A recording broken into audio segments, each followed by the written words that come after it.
Hello everybody, and welcome to the Australian Institute of International Affairs in New South Wales. It's now almost 3 weeks since Russia caught the world by surprise with its aggressive and violent invasion of Ukraine, which involved appalling civilian casualties and endless damage to the physical infrastructure of that fine country. The Russian invasion seems for the moment to have floundered, but alas, there's no real sign of the negotiations and compromises which might lead to an end to this unexpected and gigantic tragedy. Our speaker tonight is Ukrainian. Dr. Olga Boichak is a lecturer in digital cultures at the University of Sydney. A Ukrainian-born sociologist with expertise in computational social science. She understands phrases like activism in the digital age, social bots in political conversation, and social media use amongst young people. And her topic is to address the ways in which that form of communication has played a role in this warfare. I'm sure Olga will be speaking about many other aspects of the war as well. Many of us saw her on Q&A on the 3rd of March, and a very fine discussion was engendered. So Dr. Boichak will speak for half an hour, and that will be followed by questions and discussion. We ask those of you who are online to use the Q&A function, which is at the foot of your Zoom screen.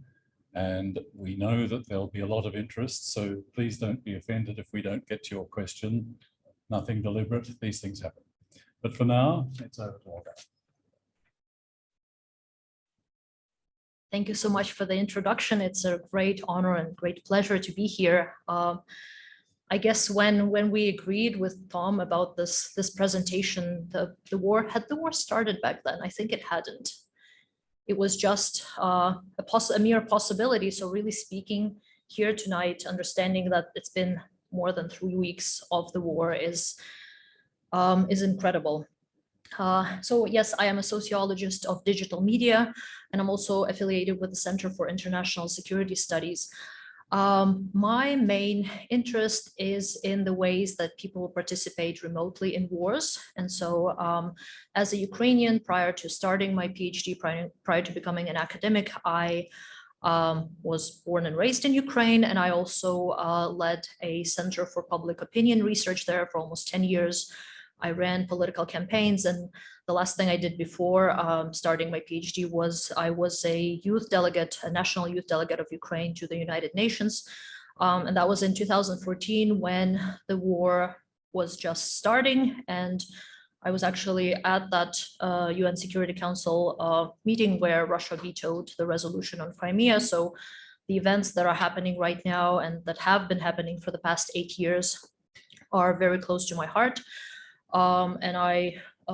My dissertation was one of the first ones that was looking at hybrid warfare in the Ukrainian context. And so that is the interest with which I come here tonight. So I'm also an editor of Digital War Journal, and I have a journal here it took almost a year for me to get it from the UK, but it's here. And we're preparing a special issue on participatory patterns in wars that is coming out later this year. So when we talk about digital war, this is probably the reason why this is a new emerging field, and it is much, much broader than just the field of information warfare. So when we think about the relationships between media and history, we kind of have a hangover in how we see military conflicts, and our understanding of wars is largely based on the wars in the 20th century. So we can think of the First World War, the Second World War, the Vietnam War. At the end of the day, a lot of our understanding of contemporary wars, we still have that framing. And so that is where digital war comes in, is the recognition that one cannot understand and account for wars unless one looks at the ways that the digital media and information and communication technologies more broadly have enabled or shifted the power relationships and enabled alternative ways for not just for the military, but also for civilians to participate in military conflicts.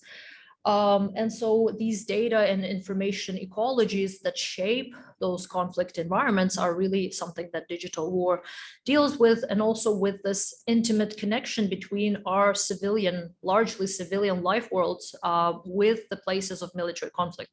And we can all see that happen right now with the war in Ukraine, but also Australia is home to many people who have at least one foreign-born parent. And so for a lot of Australians today, they're still very much connected to the places of violent conflict elsewhere. And so this is something that I'm finding really interesting. And so digital war basically considers and maps these relationships and these processes that are at their background. So these are 4 things that I was hoping to cover today: how war became participatory, then Ukraine and Russia, some historical context, reflexive control, and kind of as a broader Russian military doctrine and as a broader set of approaches through which we can understand what is happening today in Ukraine and kind of the background of that. And looking at the participatory modalities and repertoires that Ukrainians are engaged in with this conflict. I apologize, I'll take my laptop just so that I'm not looking over my back at the slides. Okay, next slide, please. All right, so how did war become participatory? We can ask ourselves that, and looking at the ways in which different media have allowed for different ways of seeing, representing, and fighting different wars. So this is, I guess, a speculation that wars have always been mediated, that very few of us actually had an experience or an opportunity to experience violent conflicts back in the day by being an eyewitness of them. And usually this is a historical Ukrainian depiction of these oral histories of war. Those would be people named Kobzar. Those would be players of this string instrument that would be sitting at marketplaces and on street corners and would be depicting some heroic victories of Cossacks over the Ottomans. And so these are the first, this kind of a folklore. We can think of the Odyssey and the Iliad, and these are the first ways in which we can kind of know something about wars and the ways in which wars have been depicted. So in the 1850s, it changed with the invention of photograph, and this is Roger Fenton's famous photograph of the Crimean War. So the Crimean War is considered to be the first media war in history because of the role that photography played in mediating those events. This is a very famous photograph, The Valley of the Shadow of Death. That was one of the first ones to really show the scale of devastation in a military conflict. But if you see that other photo, that's what Roger Fenton spent most of his time doing. So he was photographing the British officers in gardens outside of London. So there's a bit of a discrepancy between the actual war reporting from the ground and also the ways in which wars are portrayed more formally by the states. And so with the invention and adoption of telegraph, we know that it kind of removed the tyranny of the distance and it made possible to coordinate large-scale maneuvers. So it did definitely change the scale of military operations. Then with the invention of radio, we know that in Germany, Hitler used radio very effectively, creating those intimate publics through which kind of became, which were witnessing, I guess, war through that medium. And of course, with the adoption of television, that is the living room war of Vietnam, those places of violent conflict have become even more closer to people's everyday life worlds. But also we know of the things of phenomena such as the CNN effect, which is an artifact of this 24/7 news cycle in which people can, in which the public opinion suddenly started to matter, and in which the military had been making attempts to represent wars in a certain way for them to be approved by the public, for them to be able to receive more military spending. So the CNN effect already shows that participation in wars has kind of accelerated, I guess, and has allowed public to participate through those means. Let's shift. Next slide, please. Yeah, so the idea that these techniques of the observer shape the ways in which we construct wars, understand wars, the idea that the relationship between the observer and the representation of war is not neutral, that there is certain positionality in those relationships, and also understanding that the older kind of modes of seeing persist and coexist with newer forms, right? So we still rely on the radio, we still rely on television, on the broadcast era media in learning information about wars, but also there are newer and newer modes of seeing. Some of them are non-human that coexist and that shape our understanding of what wars are. And this is Paul Virilia's argument that we're always one war behind. And I think what happened in the Ukrainian case really speaks to this, because we kind of were one war behind. For a lot of people, it was an unexpected development. And it's really important to understand the role that media played and continues to play in these developments. So the idea of participative war, this is something developed by William Merrin. When we see the wars in early 2000s, so Kosovo, the war in Afghanistan, the war in Iraq in 2003, we could still see the broadcast era media being really important in those wars. So in Afghanistan, there was an attack on Al Jazeera's Kabul office to really prevent some information from spreading. In Iraq, there were attacks on Baghdad and on Abu Dhabi television. So there were constant attempts to control the information flows by the military, and they were quite effective.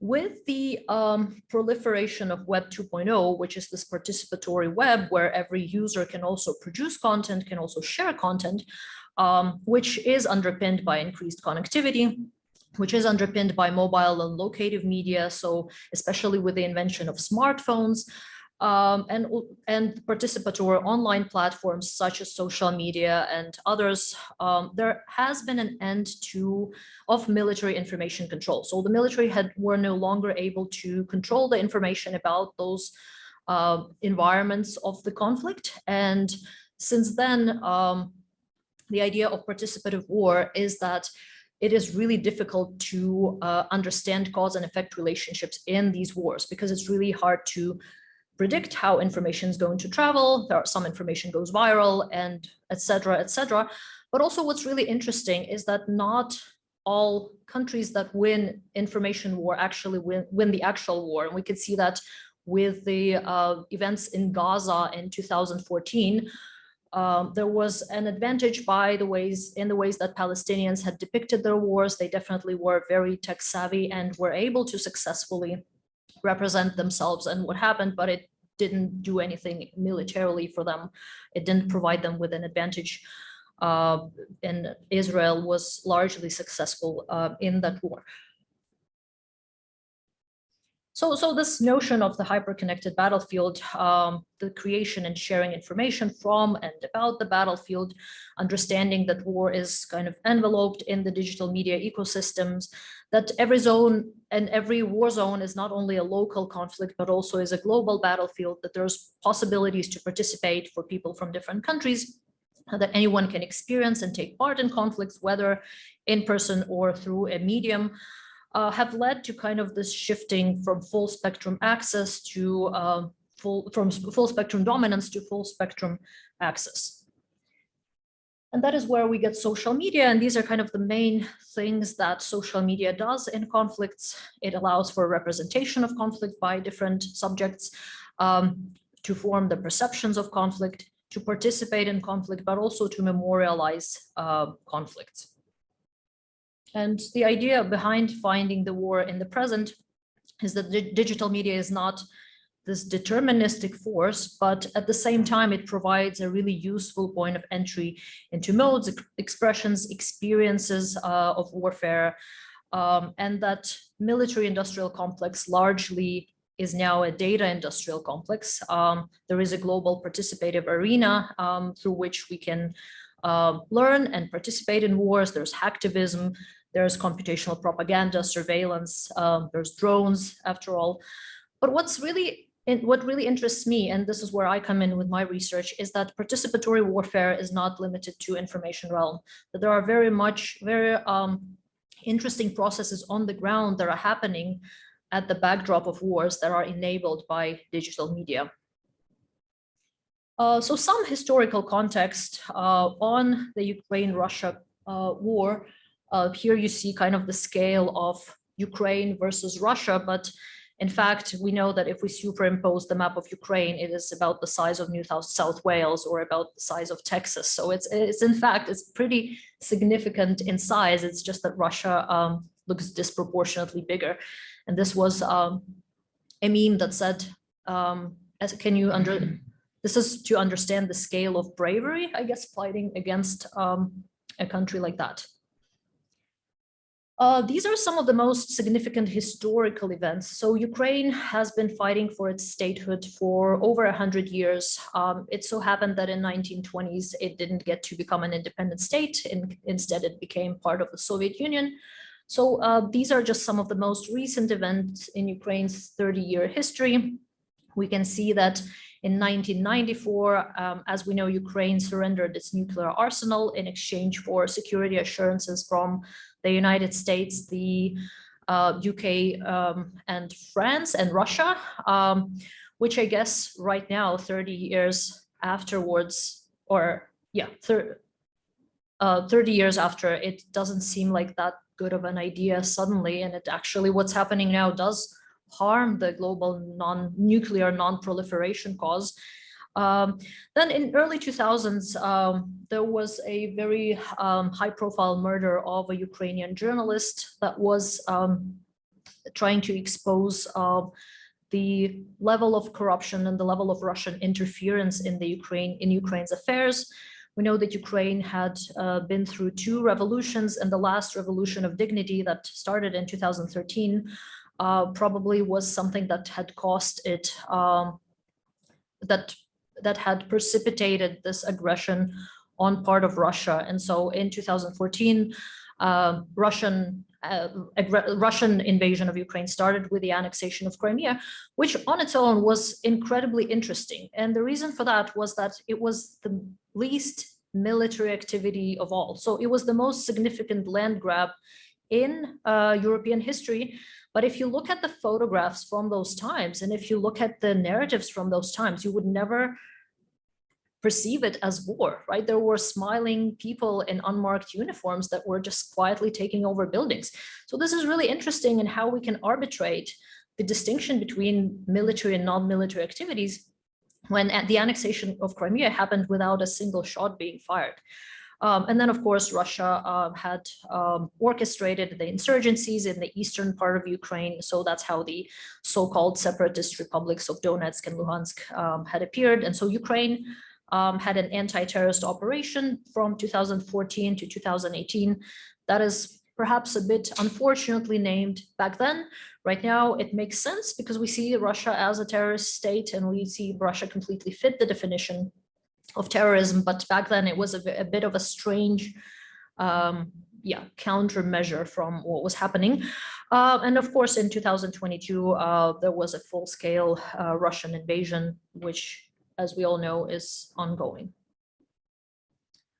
Narratives played a very significant role, and they did present an important facet of the Russian-Ukrainian war. So it always has been accompanied by the Russian state media attempts to delegitimize, and that all started with the Maidan protests and the construction and circulation of disinformation. And we see that those narratives have been amplified lately. We see that the last speech that Vladimir Putin gave before invading Ukraine was about denying Ukraine's nationhood, and by extension denying its sovereignty.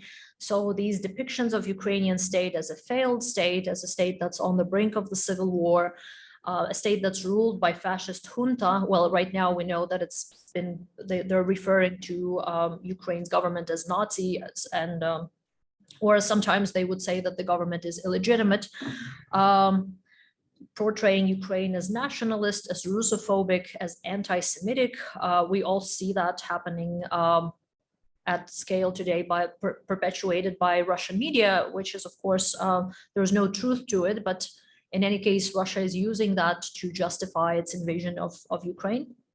And also the portrayal of an existential threat for ethnic Russians, which completely doesn't, it's not only not true, it's also the idea that the Ukrainian identity is not an ethnocentric identity. So there are a lot of minorities or other ethnicities that identify as Ukrainian without the need to really be ethnically Ukrainian. So it's Ukraine, unlike Russia, is not an ethno-nationalist state. And so these narratives have created a fertile ground and a justification for the annexation of Crimea, but that was done under the guise of Russian separatism. And so these are some of the participatory modalities that I got so interested in when I started studying this war. So some of the grassroots initiatives that people started doing when Ukraine got first attacked by Russia. So from providing food and water for soldiers to stuff like uniforms, helmets, first aid kits, tactical medicine, camouflage netting, automobiles, high-tech equipment, expatriation of mortal remains, veteran services, really interesting things such as high-precision GIS mapping, database services, cyber counterattacks. All of these things were already starting in 2014, and were actually really, people were really engaged in them from the beginning of the war, which in a way helps understand and contextualize the current levels of civilian resistance and resilience that we're seeing right now in Ukraine, because all of these structures had already been in place for 8 years. And of course, sometimes they would wax and wane, sometimes people would be able to generate more support, sometimes it wouldn't be as needed, but the fact that this is the point, that the year 2014 is the point where so many of these grassroots initiatives have kind of gotten together and were formed, really helps provide some context on the participatory architectures of today. And so, for example, this is a crowdfunding platform, People's Project, where anyone could purchase, for example, a drone and gift it to the Ukrainian army from anywhere around the world. So these things have existed for a long time. This is my favorite vignette, which I used to show the scale of participation, of transnational participation really in the Ukrainian war. So this is a 10-year-old boy who's of Ukrainian descent, who's an American, who ran a birthday fundraiser, and he used the money that he was gifted some cash. You can see here he's holding a handful of birthday cash, and he used it to purchase a sports utility vehicle, which he donated. He deployed it at an active military battlefront in Ukraine. So for those of us, I'm a parent of a 12-year-old. He plays the world of tanks. He's like, of course, it's really cool. We can deploy anything at the Ukrainian battlefront. It's easy. But the fact that this guy deployed a real sports utility vehicle at an active military battlefront, being a minor, being in a foreign country, suggests that there are very comprehensive social infrastructures in place which made it happen. It probably took 20 or 30 people to make it happen, from the point where he gave the birthday cash to the point where someone actually found a used vehicle, fixed it, done all the paperwork, put fuel in it. So this is just one story that helps expose those kind of infrastructures that are in place for things like that to be able to happen. And so what I've done is I've looked at online conversations at scale to see whether those acts were prominent, what were people doing, what were diasporas doing with regard to this war. And so this idea that a lot of us are algorithmic citizens of our country's national webs, so it doesn't matter as much where we live, but based on our browsing history on our online preferences, on our interaction patterns with other people, there are ways to determine, and this was done by the United States, by the NSA, but there's just this idea that all of us probably have multiple algorithmic citizenships, and there's a lot of Ukraine's algorithmic citizens everywhere around the world. So, so what I've done some semantic network analysis, and and I found that there are three ways in which participation manifests in the SOAR. One is around discussing homeland politics, news, current events, which is absolutely the case. There were also war-related discussions, and we're talking, these are Facebook groups in 4 countries. And of course, the third way was raising funds to aid communities in crisis directly. So there were the story with the 10-year-old boy and with the sports utility vehicle is just one out of many in which people used social media to request and offer help with regard to this conflict since 2014. And I've also done some tracing of geographies of conflict-related mobilizations, looking at how different kinds of content spark this humanitarian response among the Ukrainian diaspora in Canada, just to see how prevalent this was and how much the diaspora did participate in actual material, generating material aid. And so this, the participatory repertoires, here I show different ways of different hierarchies. These are different swarm hierarchies, different ways of coordinating these grassroots organizations. There are some participatory repertoires that I wanted to talk about with regard to the contemporary conflict, seeing what people are doing. So that starts from witnessing to crowdsourcing to open source intelligence, unprecedented civilian resistance, both from the Ukrainian armed forces, but also territorial defense units, volunteer networks, things like crisis response, humanitarian aid, crowdfunding, and also humor or some vernacular creativity through which Ukrainians engage with this war. So this is just one aspect of witnessing. What's really significant in the Ukrainian conflict is that witnessing is not neutral. Every Ukrainian knows they can only witness the enemy's vehicles. They cannot witness their own vehicles. If they can eyewitness them, it's fine, but they cannot post any information about their own. So even the kind of innocuous act of, oh, there's a vehicle outside, why don't I take a photo, will largely depend on whether it's a Ukrainian vehicle or a Russian vehicle. So whereas the population in Ukraine is encouraged to photograph the Russian vehicles to be able to trace their movement, everyone knows that they are not, that it's undesirable to photograph their own vehicles. The same with, so with just the fact that witnessing can also be weaponized, and a lot of times it is weaponized.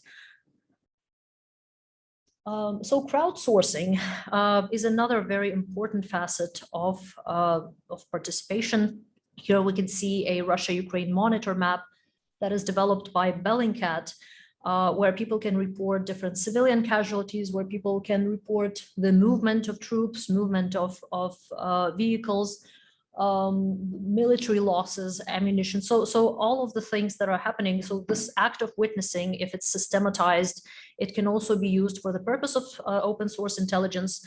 We know that Bellingcat was instrumental in tracing the downing of MH17 back to Russia. So a lot of these acts of witnessing can then be used to frame wartime events and also to link them to state and non-state actors.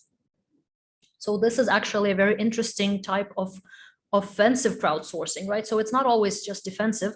This is a distributed denial of service game that people can play. So anyone can go on the website and play. It's called Play for Ukraine, I think. And the objective is just to move those squares around. But what it does is that it sends a distributed denial of service attack on one of the Russian government servers. And so there are these ways in which crowdsourcing is also weaponized, right? So it's interesting to think of how different participatory modalities can be defensive, they can be offensive, and how they can be enacted, right? There can be those swarm types of architectures that allow this kind of participation in wars. Civilian resistance. These are some of the posters that were distributed by the Ukrainian army. These are basically guidelines on the vulnerabilities of different military vehicles, on making a Molotov cocktail. This is something that a lot of Ukrainians got the first experience of during Euromaidan, but right now it's being done really at scale, and anyone can get access to these materials and be able to resist the army of the occupant in their own where they live. Does anyone know I have pickled tomatoes on there? Has anyone heard the story? So there was a story about a woman that took down a Russian drone from her balcony with a jar of pickles. And so this was a bit of an urban legend. Of course, no one believed it. It was a fun thing to share on social media and to have a good laugh in the middle of the total devastation, just to try to keep spirits high. But some journalists actually traced the woman who did it, and she wanted to set the record straight that these weren't pickles, they were pickled tomatoes that were used she saw a drone. That was her first encounter with a drone, but she was on the balcony, and because it's winter right now in Ukraine, some people keep their canned foods on their balcony, and she just took whatever she had and she used it to destroy a drone. And that, so I mean, civilian resistance, right? We can weaponize pickled, tomatoes, and that is, so that's just a kind of a feel-good story, but that's something that actually happened, which is a bit incredible. A lot of volunteering. So these are people making camouflage netting from scratch.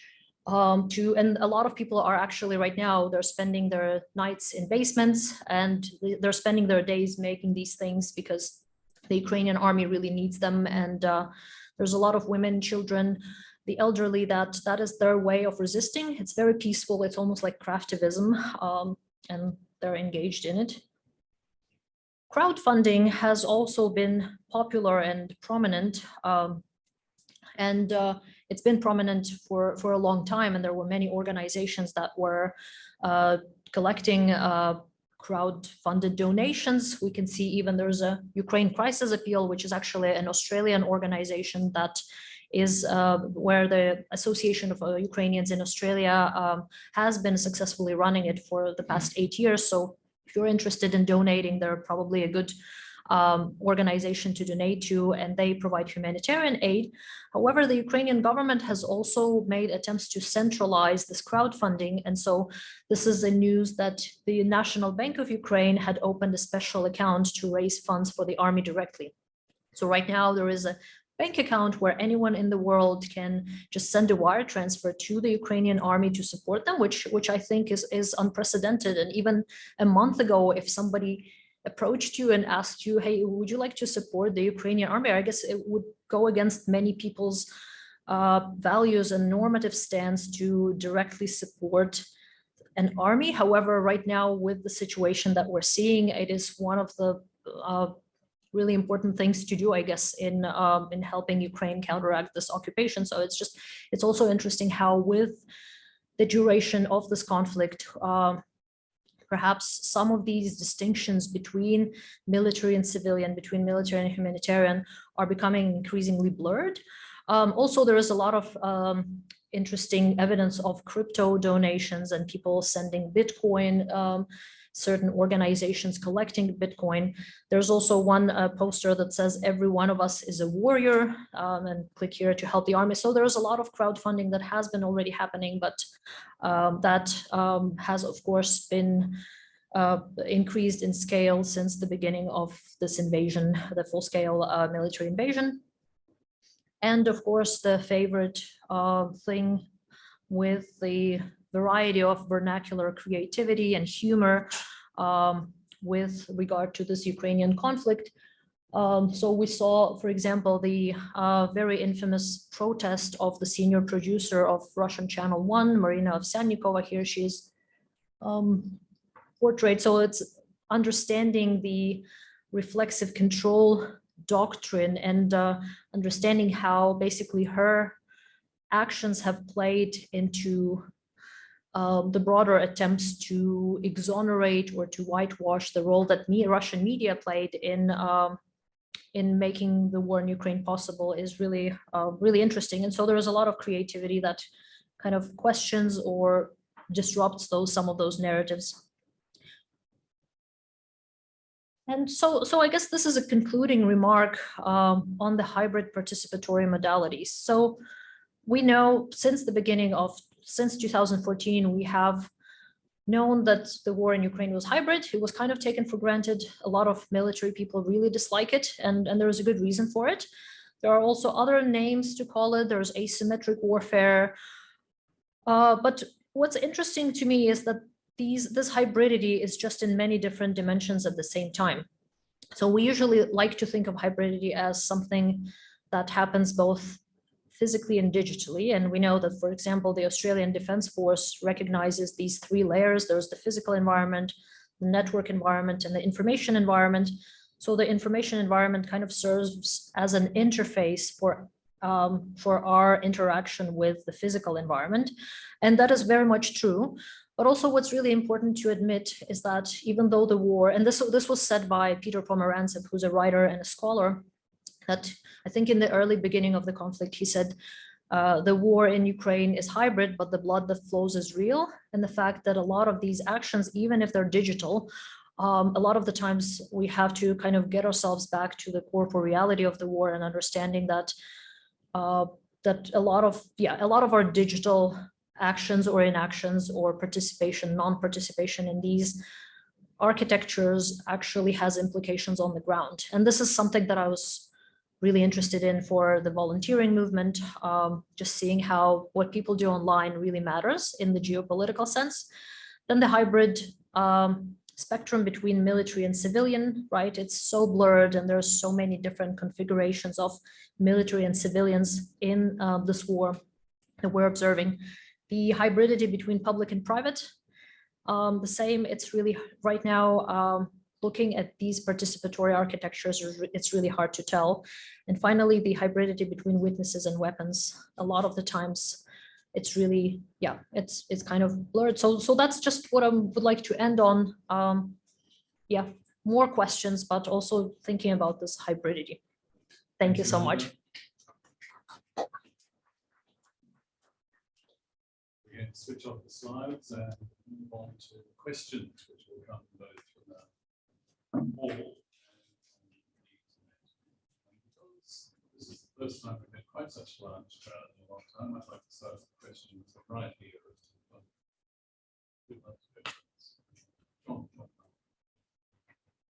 Well, maybe I should sort of introduce myself. I'm from People for Nuclear Disarmament, and the war with Ukraine basically dominates my life. I spend about 8 hours a day in front of a computer with the thing streaming in on my Twitter feed. Now, I was going to ask you a set of pointed questions about the war itself, but I think what I'll do is something completely different.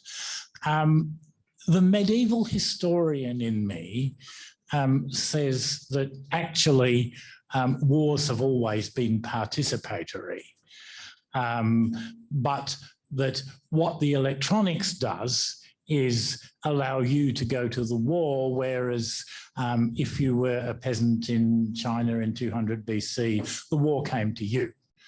But wars have always been irreducibly participatory in that you got involved often whether you liked it or not. Question 2 is completely different, dot point.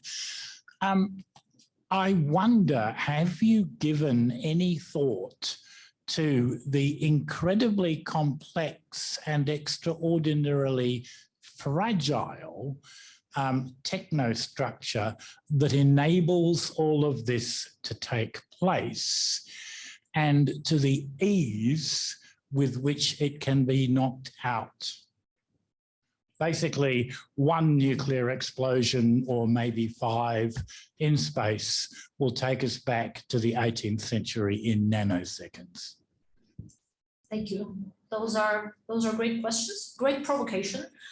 I do think that the war has been participatory in the ways in which we think of wars is very highly contingent on the ways we think of wars in the social sciences. There's the military, there's the civilians, they're all separate. So yeah, I do agree with you that there's definitely, wars have always relied on a great number of civilians in many different capacities, but it's the militarizing maneuvers that have kind of separated these people and sometimes pitted them against each other in terms of civilian population that actually sustained the war effort. So I guess this is a broader question of what it takes to sustain a war effort for a country, what it takes on the citizens.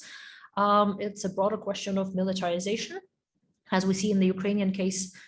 With this case of a counter-hegemonic militarization, we see that it is vital to Ukraine's military success.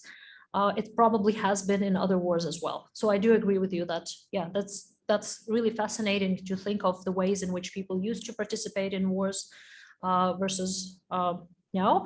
With the global nuclear non-proliferation, okay. The relative technological ease with which the entire technostructure that keeps the net going, all of that can be put out of action literally in minutes. Absolutely, that's one of the vulnerabilities. There is a question why the Russian army did not target the network infrastructure. That's a big question. They probably didn't think they would have to. They probably didn't want to rebuild them later. That's a speculation on my part, but I do think that that was a big oversight on their part, which they and then also it's not easy to do because they don't have the kill switch for Ukraine. So it would take a lot more military maneuvers to do that. Yeah, I do think that connectivity was vital in the early days of the war, and it's still vital. And as long as it continues, it allows people to do all those things. Thank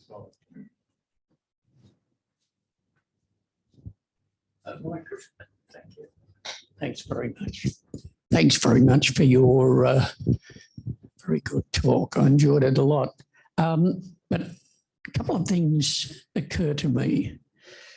First of all, the idea that we participate in a war is probably not a new one, as you've suggested.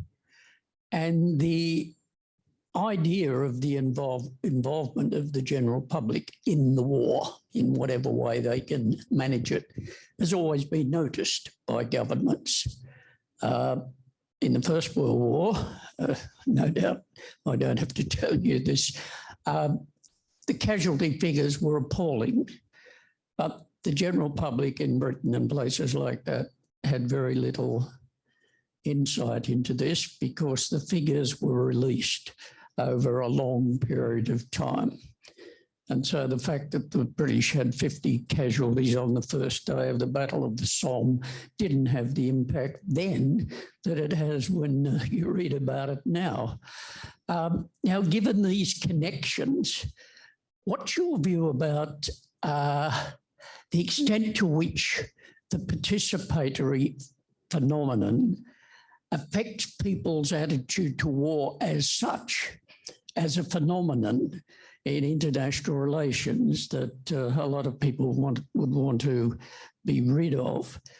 Does it make them more anti-war or less? My feeling at the moment, and particularly in view of what you said, is that it seems to be reinforcing nationalism. After all, people are participating on behalf of a certain entity in the world. And so I'm left wondering what the eventual outcome of this participatory phenomenon will be. I know it's not really related to the Ukraine war as such. I've got my views about that, but I'm also interested in this more general phenomenon. its effect on our attitudes to war as such, and the extent to which it reinforces nationalism? Thank you. I think that's a great question, and that's something that I've been really interested in. Based on my set of interviews with the people who were volunteering for this effort, that's exactly what I asked them, because I was really interested in what their motivations are, what their values are driving this participation.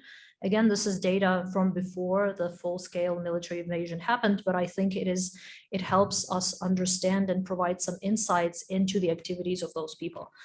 So a lot of the activities that my interview participants were talking about, how they got involved into this effort, how they see themselves, what they see themselves are doing. What I found is, first of all, not all of them are participating on behalf of the nation state, which is interesting. Some of them say, well, I'm protecting my own home. Ukraine doesn't figure into these calculations at all. They would say, I am helping the soldiers who keep my home city, my hometown who keep the war from getting into my hometown. So there was a sense of an existential threat and a sense of the army that is holding off the occupation and therefore not allowing it to. So in a way, you might argue that they weren't supporting war, they were supporting peace in their locality and trying to prevent war from happening. I guess this just comes out of Ukraine's position in this war, that it wasn't the aggressor, it wasn't the country that attacked another country. And so right now, so this is what a lot of the activism is aimed at, is essentially saving individual human lives. A lot of these volunteers say, let's find some money, purchase some helmets so that maybe more soldiers will come back alive. So there's even an initiative that's called Come Back Alive, which aims at really buying tactical medicine, first aid kits, buying personal protective equipment to make sure that there aren't senseless military losses on the battlefront. So, I mean, I do see your point that they are essentially supporting an army, and they're supporting an army that's fighting on behalf of a nation state. But are they supporting war? That's questionable in this case. I think I should have probably rephrased it a bit better. I don't think it's reinforcing nationalism. It's revealing the continuing importance of nationalism in world politics. I've been through that whole phase where the state's gone, nationalism's gone. It's all cosmopolitanism, internationalism now. All of this doesn't seem to tell you that. I agree, but I think it also redefines nationalism, because it does go sway away from that ethno-nationalist kind of radical notion of ethno-nationalism, which is actually something that Russia is actively propagating out into the world. And it is redefining nationalism. And also what it does, it's redefining the notions of active citizenship. And it's showing what it means. What do I, as a citizen of Ukraine, what can I do? How can I help my country? So in a way, it perhaps it translates, or it redefines nationalism from what we know. Christina, and then Chris Skinner, there's been a long history of propaganda and misleading the opposition in warfare and so on. Recently, we've seen a similar sort of concern in the digital media, where misinformation and disinformation is being criticised and may even be legislated against. You haven't spoken very much in your talk about disinformation and what are the obligations on the media and on the networks and the internet providers and so on to, shall we say, validate or to monitor and control the accuracy of the media, of the information being carried.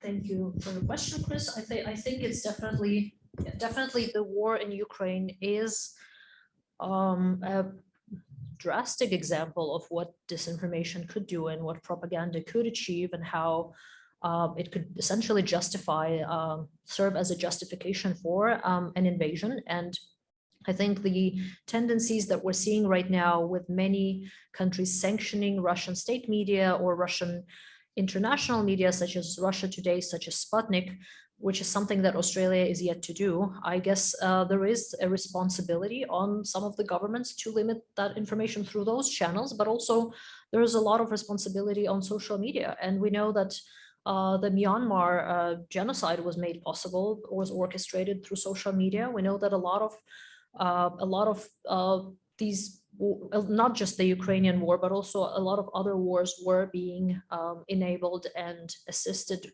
through social media. And it's not, technically, it's not easy to do. It's really difficult. For example, I know that Facebook has taken a number of measures to really try to counteract Russian disinformation, but it is really a complicated environment, and it takes a lot of human moderation, and it takes a lot of coordination. So it really is a problem that is at scale and that is technologically difficult, and we can't resort to any kind of techno-solutionism, right? We can't do like Russia did. We can't outlaw the word war and then hope that it somehow fixes itself. So it's really difficult technologically to be dealing with disinformation. We know it disguises itself under many kinds of narratives, and it presents and manifests in many forms and genres. So I guess it's one of those issues that we're going to continue to grapple with. But I do think that the Russian state media should be sanctioned, and I think it is a priority in every country, because yeah.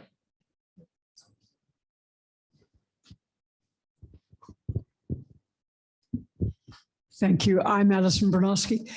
In a way, I suppose it's a little bit like the old terrorism and freedom fighter thing. My disinformation is your false narrative.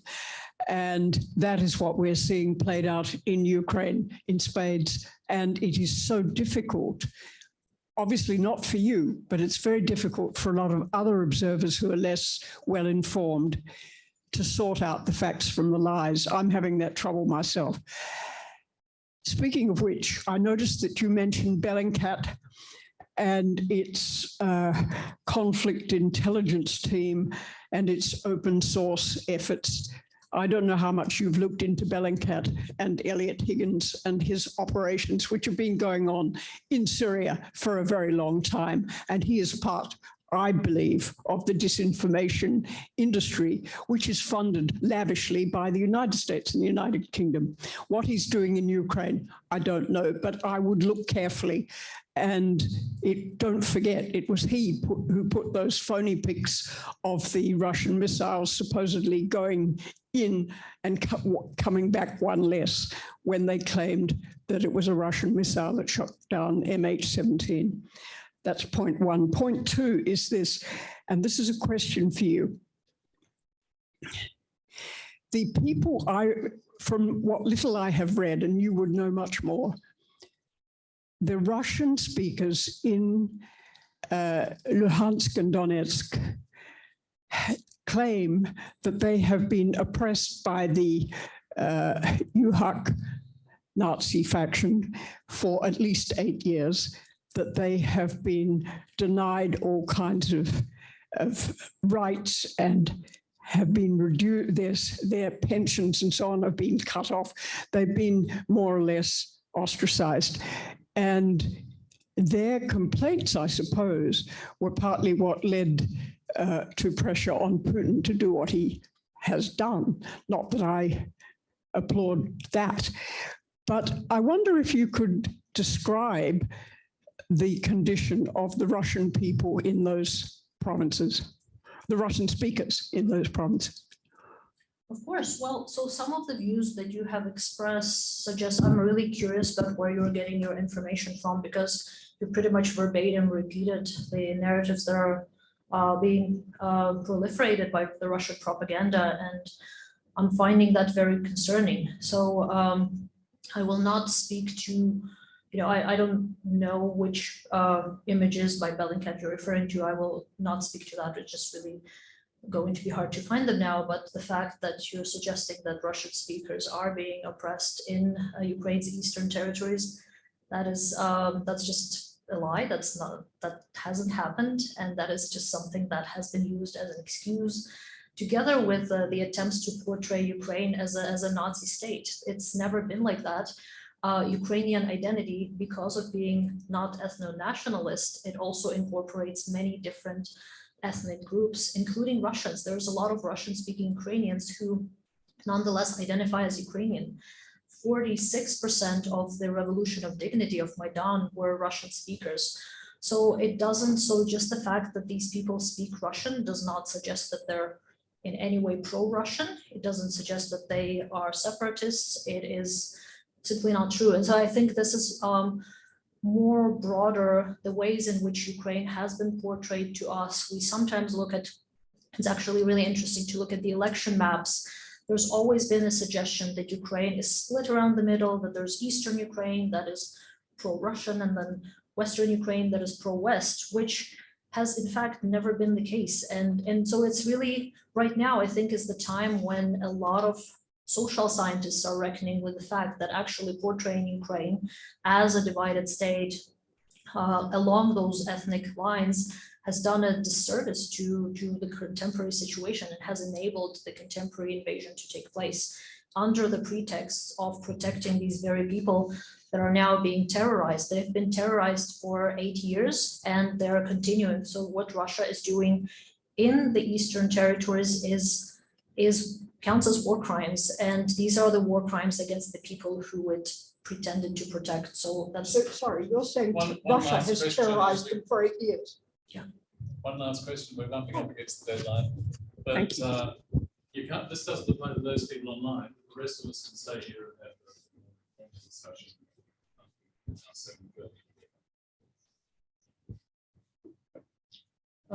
Doctor, thank you very much. Would you like to? Thank you. Doctor, thank you very much. My participatory episodes were with the kinetic end of the war. How do you see the future? If the worst happens, how resilient do you see the participatory aspects that you've covered? Thank you. That's a great question. That is something that we have discussed with the interns before this talk, and we were talking about the possibility of any kinds of reconciliatory processes that are going to happen. This is all uncharted territory. I guess it's a matter of whether the world is able to stop Putin at this point, or whether Ukraine is a precedent for something bigger. I guess many of us have ignored the signs. Some of us haven't, but a lot of the time when Georgia happened in 2008, this seemed like a minor thing, minor transgression, and it was kind of dismissed and swept under the rug. Then Syria happened, and it was again, Putin felt like he could do those things. And then the annexation of Crimea happened. And so these are the things that have been growing and have been continuing to escalate. And right now, I guess it's a matter of whether Putin stops at the gates of that Ukraine's border, or whether there are some countries that are next, or whether there are other countries that have some other ideas because of what Putin's doing. So again, I'm optimistic about the resilience of Ukrainians. I think it is going to be a protracted conflict if Putin doesn't back off. So it is not likely that it's going to be a quick win for him in any case. But then again, it is a matter of supporting Ukraine's statehood to the extent possible, and then not allowing it to progress further. Olga, you're very generous. Thank you so much for all of that. Thank you. To finish off our evening, I'd like to invite one of our interns, Victor Liang, to move a vote of thanks. Yep, so on behalf of AIIA, I would like to offer my thanks to Dr. Olga Boichak for your time this evening at Global Colleges and for your valuable insights on participatory warfare. The Russian-Ukrainian war is a really complex war, and it's really hard to analyze in issues of civil society and the strength of the Ukrainian resistance, which has pretty much been far outside what has been predicted by experts and analysts. And while I know that this might be an emotional topic for you and many others of Ukrainian descent, I really appreciate your perspective that you brought today. And on behalf of AIIA, I would like to move a vote of thanks. Please, everyone join me in a round of applause.